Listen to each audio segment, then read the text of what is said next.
성령의 하나 되게 하심이라는 제목으로 오늘 나누겠습니다. 예수님 십자가에 달려 돌아가신 후에 3일 만에 부활하셨습니다.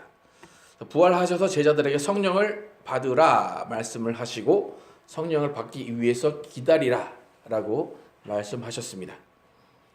제자들은 예수님의 기다리라 라는 명령에 순종해서 성령을 기다렸습니다. 근데 기다리는 방법이 오늘 성경에 나와 있는데 예수님의 말씀에 순종해서 기다린 사람들이 120명이었는데 따로 각각의 집에서 기다린 것이 아니라 다 같이 한 곳에 모여서 기다렸다라고 성경은 이야기합니다. 예수님은 예루살렘을 떠나지 말고 기다려라 그러셨어요. 근데 제자들은 어차피 예루살렘이라는 곳이 고향이 아니었기 때문에 자기 집이 없는 사람이 많았기 때문에 모일 곳이 필요하긴 했었겠지만 제자들은 다 같이 한 곳에 모여 있었다는 것이 중요합니다. 그들이 한 곳에 모여서 기도하고 기다리고 있었다. 그것은 성령의 역사가 이미 시작이 되었다는 거예요. 성령의 역사로 이미 하나님께서 그 사람들을 한 곳에, 한 장소에, 한 시간에 모이게 하셨다는 거예요. 그래서 오늘 짧은 본문이지만 오늘 본문을 통해서 성령의 사역이 어떻게 시작이 되었는지 또 성령의 사역의 특징이 무엇인지를 살펴보려고 합니다. 첫 번째 성령의 사역의 특징은 뭐냐면 성령의 역사의 시작은 모이게 하신다는 거예요. 모이게 하신다. 1절에 오순절 날이 이미 이름에 그들이 다 같이 한 곳에 모였더니 예수님께서 내 교회를 세우겠다라고 하셨어요. 그리고 성령을 받으라 하신 것은 뭐냐면 그 교회를 이루겠다는 거예요. 예수님께서 말씀하신 교회, 예수님께서 꿈꾸신 교회를 성령께서 세우시고 이끌어 가시는 사역을 하신다는 거예요. 그래서 한 곳에 모이게 하셨다는 거예요. 성령이 교회를 세우시고 이끌어 가시는 첫 번째 단계는 한 곳에 모이도록 하시는 거예요. 성령의 역사의 기초 어떻게 시작하시냐? 한 곳에 모이게 하신다. 목회를 하다 보면 이제 가끔 가다가 기도도 많이 하고 성경 많이 읽고 전도도 열심히 하시는 그런 각 개인들이 눈에 보이게 됩니다. 본인들 스스로도 이제 믿음이 좋다라고 생각을 하고 개인적으로 흠잡을 데 없는 그런 신앙을 또 보게 됩니다. 근데 제가 개인적으로 믿음 생활 잘하고 성경 열심히 읽고 기도 잘하는 그런 분들을 볼 때 과연 저분들이 성령 충만한 사람들인가 라고 하는 것에는 좀 의심이 갈 때가 많이 있습니다. 그 이유가 뭐냐면 그런 분들은 성경도 많이 알아요. 또 기도도 유창하게 해요. 그런데 잘 보면 한 곳에 모이는 일을 잘 못할 때가 많아요. 또 교회에서 친한 사람이 별로 없어요. 또 쉽게 어울리지 못하는 모습을 보게 됩니다. 기도 열심히 하고 말씀 많이 읽고 그런 분들이 되게 신앙생활이 잘 한다고 생각을 하고 그렇지만 교회 생활은 잘 못하는 모습을 볼 때가 있어요. 근데 그런 이유가 뭔가 여러 가지 이유가 있겠지만 그 중에 가장 큰 이유는 뭐냐면 본인의 신앙이 탁월하다고 본인이 생각해요. 그래서 다른 사람들의 신앙과 나는 맞지 않아. 저 사람들은 아직 내 신앙의 수준을 이해하지 못해 라고 할 때가 많아요. 그러니까 예를 들어서 나는 새벽 기도하는데 저 사람은 새벽 기도를 안 해. 저 사람들은 하나님이 원하신 것을 안 해 라고 하면서 정죄의 눈빛으로 볼 때가 많다는 거예요. 그러니까 하나하나 나의 신앙생활과 다른 사람의 신앙을 비교하면서 교회 생활을 하기 때문에 교회가 그렇게 만족스럽지도 못하고 성도들이 만족스럽지 못한 그런 상황을 많이 맞이하게 됩니다. 그러면서 본인은 성령 충만하다 생각을 해요. 또 신앙생활에 모범이 된다라고 생각을 해요. 여러분 성령의 시작의 사역의 시작, 성령의 충만의 시작은 한 곳에 여럿이 모이는 거예요. 마가의 다락방이 그렇게 얼마나 많은 사람들이 모여 있을 수 있는 곳이었는지는 모르겠지만 120명이 그렇게 넉넉히 누워 있거나 막 편하게 있을 공간은 아니었을 거예요. 그래도 불구하고 그 사람들은 120명이 함께 모여 있었어요. 그것은 한 성령이 한 공간에 그 사람들을 모아 두셨다는 거예요. 만약에 여러분 주위에 어떤 사람이 나는 성령 충만해, 그래서 나는 하나님이 나를 사용하셔, 나는 내 일이 있어, 나는 교회에서 내가 할 일이 있고 나 혼자 해야 돼 라고 한다면 그 사람은 분명히 성령 충만한 사람이 아니에요. 믿음이 있을지는 몰라요. 하지만 성령에 이끌리지는 않는다는 거예요. 왜 그러냐면 성령은 한 곳에 함께 모이게 하시는 분이기 때문이에요. 성령의 충만, 성령의 사역의 시작은 하나됨이에요. 조화되는 거예요. 조화됨 없이, 하나됨 없이는 성령 충만이 이루어질 수 없다는 거예요. 그래서 사도행전 2장의 첫 번째 구절에 성령으로 한 곳에 모였다는 것을 중요하게 다루고 있는 거예요. 성령이 임하신다, 성령을 받으라 하신 그 가장 근본적인 이유는 하나 되라는 거예요. 조화되는 교회를 이루라는 거예요. 성령님은 교회를 세우시고 이끌어 가시는 분이에요. 그렇기 때문에 공동체를 이루기 위한 사역을 하시는 분이 성령님이시지, 개인에게 개인 차원으로 성령께서 이끄시는 것은 그렇게 중요한 것이 아니라는 거예요. 만약 여러분이 성령이 개인적으로만 임하신다, 그냥 나에게만 성령이 충만히 임하신다 라고 하면 반드시 그 뒤에는 교만이라는 열매가 맺게 된다는 거예요. 성령의 열매는 교만이 아니라 하나됨이고 조화로움이에요. 성령의 임하심의 시작이 어떻게 됐는지를 우리는 잘 기억을 해야 돼요. 한 곳에 모여서 한 마음으로 기도하고 있을 때 성령이 그곳에 임했다는 거예요. 오순절날이 이미 이름에 그들이 다 같이 한 곳에 모였더니, 성령의 시작은 한 곳으로 모이게 하신다. 두 번째, 성령의 역사의 시작의 특징은 뭐냐면 소리가 있었다 하는 거예요. 또 그 소리는 강한 바람 소리 같았다라고 성경은 이야기합니다.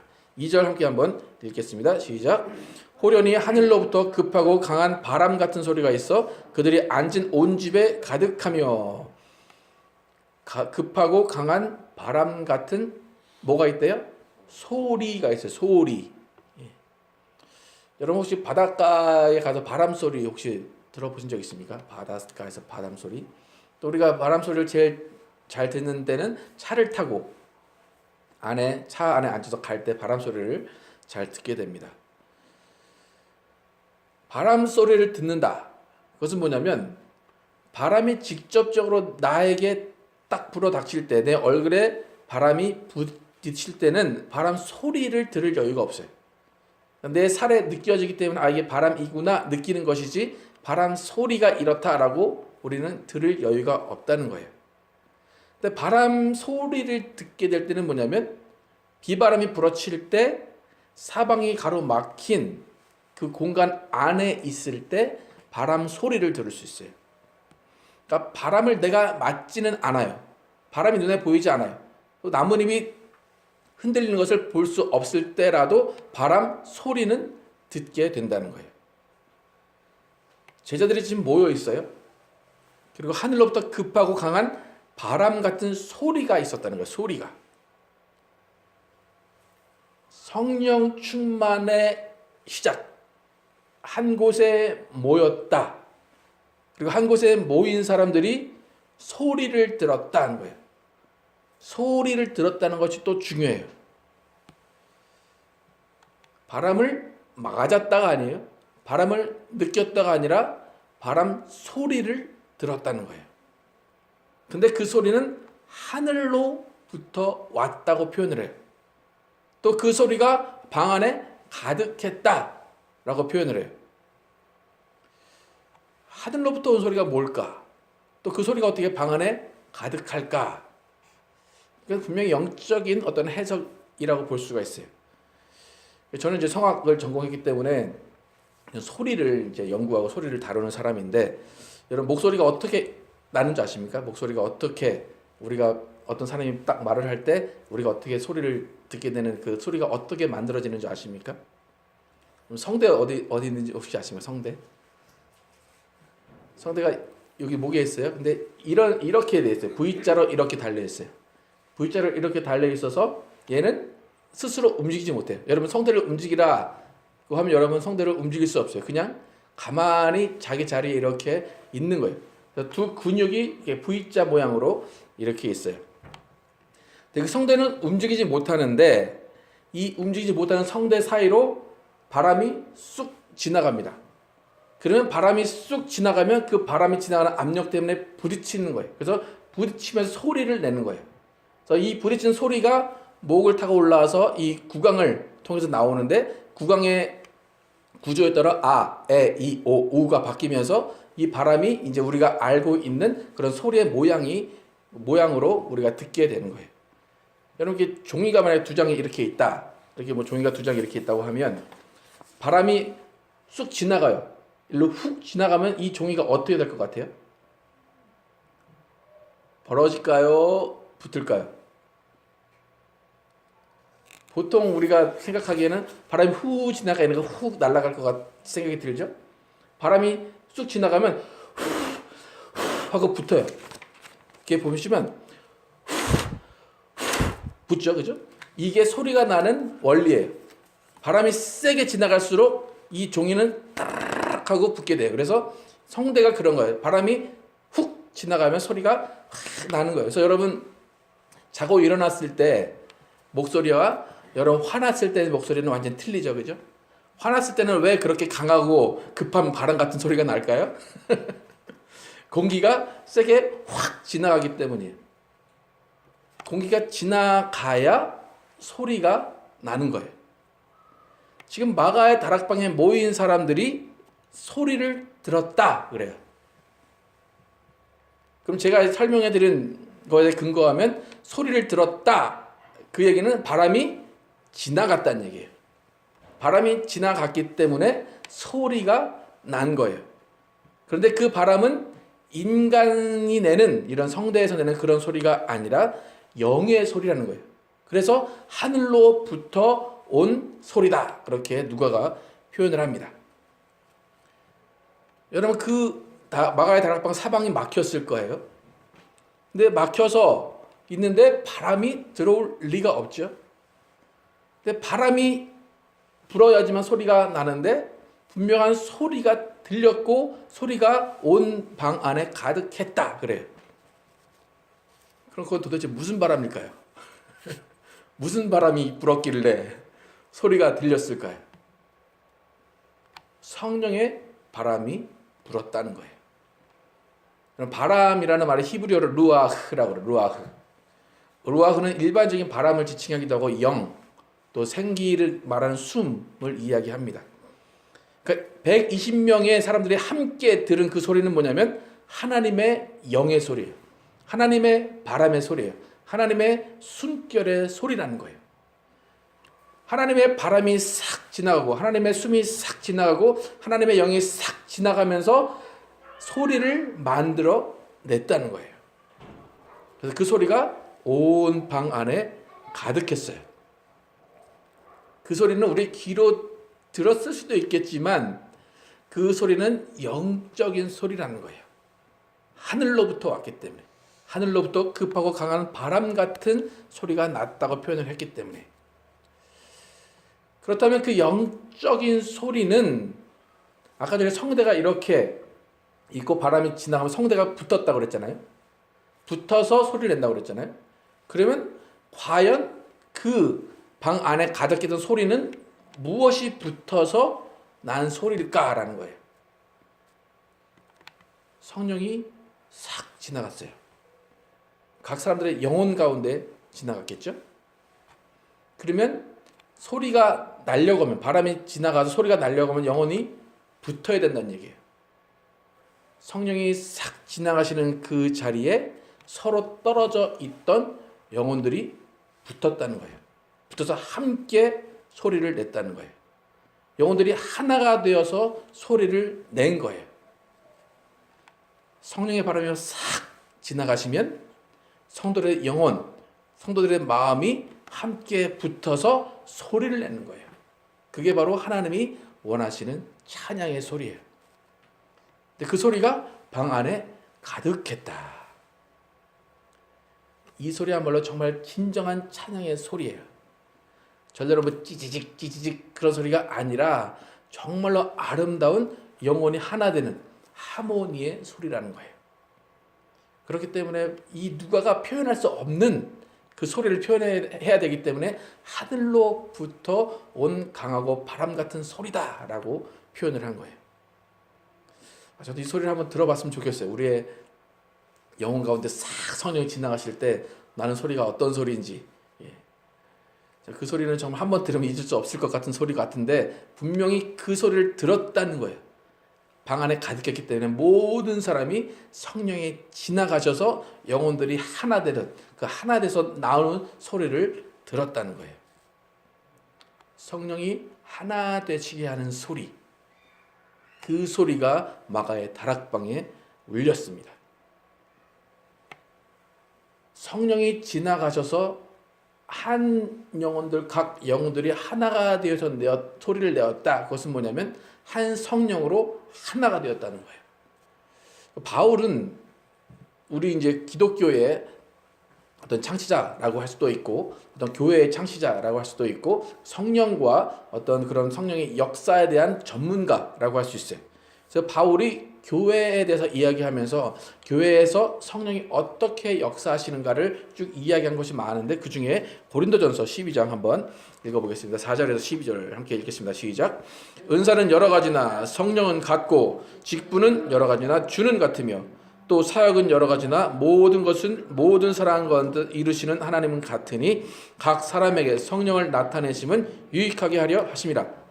어떤 사람에게는 성령으로 말미암아 지혜의 말씀을, 어떤 사람에게는 같은 성령을 따라 지식의 말씀을, 다른 사람에게는 같은 성령으로 믿음을, 어떤 사람에게는 한 성령으로 병 고치는 은사를, 어떤 사람에게는 능력 행함을, 어떤 사람에게는 예언함을, 어떤 사람에게는 영들 분별함을, 다른 사람들에게는 각종 방언 말함을, 어떤 사람에게는 방언들 통역함을 주시나니 이 모든 일은 같은 한 성령이 행하사 그의 뜻대로 각 사람에게 나누어 주시는 것이니라. 몸은 하나인데 많은 지체가 있고 몸의 지체가 많으나 한 몸과 같이 그리스도도 그러하니라. 오늘 지금 읽은 성경 구절에서 같은 성령, 한 성령이라고 계속해서 반복해서 이야기합니다. 그 같은 성령, 한 성령께서 각각 모든 사람들에게 다른 은사와 다른 직임과 다른 일을 맡기게 하셨다는 거예요. 그래서 그것들이 모여서 교회를 이룬다는 거예요. 그러니까 한 성령이 한 곳에 모이게 하시고 한 성령이 영혼들이 함께 소리낼 수 있도록 하는 것이 교회라는 거예요. 그러니까 교회는 내 목소리를 내는 것이 아니에요.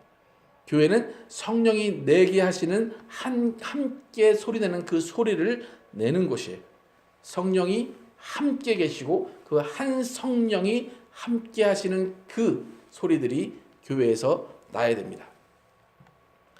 만약 교회에서 성령이 지나가셔서 성령이 내는 소리가 아니라 내가 스스로 만들어내는 내 소리를 낸다면 그 사람은 한 성령에 포함되어 있는 사람이 아니에요. 같은 성령이 아니라 다른 영이 원하는 소리를 내고 있다는 거예요. 그래서 교회는 한 성령 안에서 같은 성령으로 한 소리를 내야 돼요. 각자가 다 틀려요. 각자가 다 틀린 직임과 틀린 직분과 틀린 은사를 갖고 있지만 결국에는 한 소리를 내게 된다는 거예요. 그것이 성령의 역사의 특징이에요. 두 번째 성령의 사역의 특징이 소리였다면 세 번째는 사람들이 볼 수 있는 것이 특징이에요. 두 번째는 들었다. 세 번째는 보았다라고 성령의 특징을 이야기합니다. 3절 함께 읽겠습니다. 시작. 마치 불의 혀같이 갈라지는 것들이 그들에게 보여 각 사람 위에 하나씩 임하여 있더니 불의 혀처럼 갈라지는 것 그것이 각 사람에게 하나씩 임하여 있었다 그래요. 이걸 해석하기가 조금 이제 난해하긴 한데 한국어 성경이 조금 어색하긴 해요. 그러니까 불의 혀처럼 갈라지는 것들, 그래서 불의 혀가 갈라졌다는 것인지 아니면 불의 혀가 갈라져 있었다는 것인지 그 모양인 것인지 아니면 상태인 것인지 잘 이제 이해가 잘 안 될 때가 있어요. 영어 성경을 보면 They saw what seems to be tongues of fire that separated and came to rest on each of them 이라고 나와요. 불의 혀 같은 것이 있었는데 그것이 separate 됐다가 갈라졌고 그 다음에 왔다는 거죠. 각 사람 위에 왔다라고 그래요. 그러니까 불의 혀가 있는데 그 불의 혀가 갈라져서 separate 돼서 사람들에게 임했다. 그렇게 이야기합니다. 그러니까 모여있는 사람들이 다 봤어요. 다 봤는데 각 사람의 머리 위에 불의 혀가 갈라져서 딱딱딱딱 임한 것을 봤다는 거예요. 성령의 소리를 들은 사람들이 이제는 눈으로 봤다는 거예요. 불의 혀같이 뜨거운 불이 각 사람 위에 임했다라는 거예요. 소리를 들은 것은 어떤 하나의 한 마음이 되고 한 소리를 내는 것이다 라고 한다면 각 사람에게 불이 임했다라는 것은 그 불이 하는 역할을 잘 이해해야 돼요. 그 불은 태우는 거예요. 하나 된다라고 할 때 하나 되긴 하는데 다 그 하나됨 안에서 각자의 소리를 내면 안 되는 거예요. 그렇기 때문에 불의 혀 같은 그런 뜨거운 것이 있어서 나의 자아와 나의 고집과 나의 불순종과 나의 모든 옛 생활을 다 태워 버려야 된다는 거예요. 하나로 모아놨다고 절대로 하나가 되지 않아요. 한 소리를 들었다고 절대로 하나가 되지 않아요. 하나가 되려면 내가 없어져야 돼요. 내가 남아있으면 절대로 하나가 될 수 없어요. 불이 보였다라는 것은 장식이 아니에요. 정말로 태우시겠다는 거예요. 정말 태워 없애버리시겠다는 거예요. 여러분 위로 불이 떨어졌다라면 어떻게 될 것 같아요? 성경에 재단 숯불 내 입술의 대사라는 그런 말도 있는데 숯불을 여러분의 입에 딱 대면 어떻게 될 것 같아요? 그 다음부터 말을 못하겠죠, 그죠? 예. 불이 내 위에 임한다. 그래서 나를 완전히 태워 없애겠다는 거예요. 하나님이 일하시는 방식, 하나님이 사람들을 변화시키는 방식은 아예 태워서 없애버리는 거예요. 아예 그냥 조금의 근거도 없이 다 남겨버리지 않고 다 태워서 없앤 후에 다시 새롭게 만들어버리는 거예요. 물로 침례를 받는다. 그것은 뭐예요? 물 안에 내 옛사람을 장사 지낸다는 거예요. 죽인다는 거예요. 죽이고 다시 새 사람을 입어서 올라온다는 거예요. 성령 침례도 마찬가지예요. 내 모든 걸 다 태워 없애는 거예요. 태워 없애고 그 다음에 성령이 세우시는 사람으로 다시 일어난다는 거예요. 그러니까 불의 혀는 순식간에 태워버리는 거예요. 제약된 삶, 내 자아, 고집, 불순종을 태우시겠다는 거예요. 왜냐하면 그래야 교회가 하나 될 수 있기 때문에. 내가 다 없어지지 않으면 교회는 절대로 하나가 될 수 없다는 거예요. 소리는 성령을 체험하게 되면 어떤 뜨거움을 체험하게 됩니다. 그래서 성령의 불 이야기를 하는데 성령의 불을 경험하게 되면 완전히 다른 나를 잠깐은 경험해요. 그죠? 뭐 기름을 한 달, 두 달, 짧으면 뭐 3일, 일주일 완전히 다른 내가 경험이 되고 내가 완전히 변화됐다라고 생각을 해요. 근데 그 경험이 뭐 길지 않더라도 그 경험은 참 중요한 경험이고 값진 경험이에요.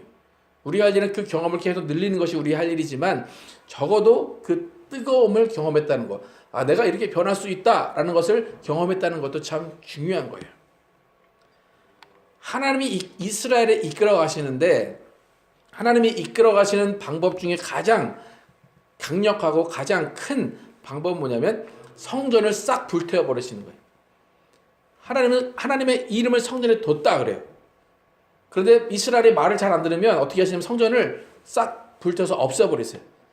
예수님이 돌 위에 돌 하나로 남지 않게 다 없애버리겠다라고 하셨듯이 이스라엘의 불순종하면 성전을 싹 없애버리시고 예수님께서 말씀하셨듯이 정말로 그 성전이 싹 없어지는 경험을 하게 하신다는 거예요. 성령의 불로 태우셔서 없애신다. 성전을 돌 하나 남김없이 다 없애신다. 무너뜨리신다. 없애시고 태우시고 무너뜨리는 이유가 뭘까요? 무너뜨리는 이유, 태우시는 이유, 다 가루로 만들어 보신 이유, 그 이유는 뭘까요?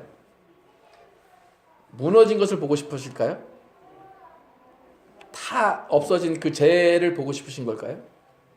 그게 아니라 하나님이 다시 세우고 싶으신 거예요. 예수님이 이 성전을 헐라, 내가 사흘 만에 다시 세우리라 말씀하셨어요. 허는 것, 무너진 것, 태우는 것이 목적이 아니라 다시 세우는 것이 목적이라는 거예요. 예수님의 죽으심도 죽으심의 목적이 아니라 다시 살아나시기 위한 것이 목적이에요. 그러니까 불의 혀 같은 것들이 각각의 임한 이유는 뭐냐면 각각의 모든 자와 모든 고집과 불순종을 태워버리고 다시 세우시겠다는 거예요. 그러니까 여러분이 성령의 뜨거운 불의 체험이 없다면 여러분이 태워질 수 없다는 거예요. 태워지지 않는다면 다시 새롭게 세워지지 못하는 거예요. 그러니까 성령이 임하실 때 성령의 불이 각각에게 임해야 돼요. 그래야 각각에 있는 모든 것들이 다 없어지는 거예요. 없어져야 그다음에 다시 하나님께서 세우셔서 성령으로 이끌리게 하시고 성령으로 세워 가신다는 거예요. 갈라디아서 5장 24절부터 26절 함께 읽겠습니다. 시작. 그리스도 예수의 사람들은 육체와 함께 그 정욕과 탐심을 십자가에 못 박았느니라. 만일 우리가 성령으로 살면 또한 성령으로 행할지니 헛된 영광을 구하여 서로 노엽게 하거나 서로 투기하지 말지니라. 십자가에 못 박았느니라. 다 죽었다는 거예요. 그게 끝이 아니에요. 뭐예요? 성령으로 살고 성령으로 행하는 게 목적이에요. 그러기 위해서 내 모든 것을 십자가에 못 박고 성령의 불로 다 태워 없애야 된다는 거예요. 그렇게 하시기 위해서 불의 혀가 각 사람에게 하나씩 임했다는 거예요. 여러분, 죽어야 산다는 것이 기독교의 핵심이에요. 내가 없어져야 그리스도가 내 안에 사신다는 것이 기독교의 핵심이에요. 살리는 것은 영이니 육은 무익한 거예요. 이렇게 각 사람 위에 불의 혀가 임했고 불의 혀가 갈라져서 각 사람 위에 동시에 있었다는 거예요. 근데 3절에 보면 또 다른 한 특징이 있어요. 다시 한번 3절 함께 읽겠습니다. 시작. 마치 불의 혀같이 갈라지는 것들이 그들에게 보여 각 사람 위에 하나씩 임하여 있더니. 그들에게 어떻게 했대요? 보였대요. 마치 불의 혀같이 갈라지는 것들이 그들에게 보여. 여러분, 이 보여, 내 위에 있는 불을 봤을까요? 다른 사람 위에 있는 불을 봤을까요? 다른 사람 위에 있는 불을 봤겠죠? 내 위에 있는 불을 이게 여러분 올려놓은 손 이렇게 하시면 보이나요? 손이? 그들에게 보여. 그것은 각 사람, 다른 사람 위에 있는 불이 보였다는 거예요. 그러니까 내게 임한 성령이 보였다는 게 아니라 내가 임한 성령을 체험해서 내가 뜨거워지고 내가 성령이 충만을 받았구나라는 것을 내가 느꼈다는 것이 중요한 게 아니라요. 이것은 뭐냐면 성령의 충만, 성령의 불 임하는 것은 나만 뜨거워지고 내가 느끼고 나만 만족하는 것이 절대로 아니라는 거예요. 내가 느낀 성령, 내가 받은 성령, 내가 받은 불, 내 위에 있는 불의 혀가 다른 사람이 볼 수 있어야 된다는 거예요. 그게 성령 충만의 시작이라는 거예요. 난 성령 충만해요. 그런데 다른 사람이 나를 볼 때 저 사람 성령 충만한 것 같지 않은데, 그럼 뭐예요? 그게 성령 충만이 아니라는 거예요. 성령 충만은 다른 사람이 볼 수 있어야 된다는 거예요. 다른 사람이 인정해야 된다는 거예요. 그게 성령 충만이에요. 불의 혀같이 갈라지는 것이 각 사람들의 있는 것이 보였다는 거예요. 근데 여러분, 많은 성령 충만하다라는 사람들이 다른 사람들에게 인정을 받지 못할 때가 많아요. 그래서 때로는 이런 말을 들어요. 네가 예수 믿는 그런 예수는 믿지 않을 거야. 근데 그 사람은 정말 열심히 하나님을 믿고 정말 믿음이 충만하고 성령 충만한 것 같이 보이지만 그 사람이 믿는 하나님을 안 믿겠다라고 한다면 그 사람 안에 있는 성령은, 혹은 그 사람의 안에 있는 어떤 성령 충만함은 다른 것으로부터 기인한 걸 거예요. 나는 뜨겁다고 막 난리예요. 나는 막 뜨거워 하는데 다른 사람이 볼 땐 전혀 그렇지 않아 보이면 그 뜨거움은 다른 영에 의한 뜨거움이고, 그 뜨거움은 절대 교회가 하나 될 수 없다는 거예요. 여러분, 성령이 어떤 일을 하시는지, 성령의 시작이 어떤 것인지, 성령의 사역이 어떤 것인지 우리가 잘 이해를 해야 돼요. 가장 중요한 성령의 특징, 성령의 사역은 교회를 하나 되게 하시는 거예요. 나를 충만케 하시는 것이 아니라 교회를 하나 되게 하시는 것이 성령의 첫 번째 특징이에요. 그래서 한 곳에 모이게 하시고 서로 하나 되게 하셔서 한 목소리를 내게 하시고 찬양하게 하세요. 또 한 성령을 주셔서 한 성령으로 그 사람들이 모이고 각각 모인 사람들이 자기를 다 태워버리도록 각각에게 불을 내려 주신다는 거예요. 다 태워진 그 상태로 성령께서 다시 한 교회를 새롭게 세워 나가시는 거예요. 이것이 성령의 역사예요. 그리고 가장 중요한 것은 내 안에 있는 성령을 다른 사람이 보고 인정해야 된다는 거예요. 그것이 성령의 충만이에요. 예수님은 교회를 세우시겠다 말씀하셨어요. 교회를 세우시는 모든 일을 성령께 부탁하셨어요. 성령의 일의 시작은 한 곳에 모여서 한 목소리를 내고 각각의 사람이 자신을 태우는 것이라는 것을 여러분 기억하시기 바랍니다. 그래서 성령으로 내가 없어진 교회가 돼야 돼요. 성령으로 한 목소리를 내는 교회가 돼야 돼요. 성령으로 각 사람 위에 있는 불의 혀를 발견하는 교회가 되어야 된다는 거예요. 그래야지만 우리는 온전한 예수 그리스도의 몸된 교회를 이루어갈 줄로 믿습니다.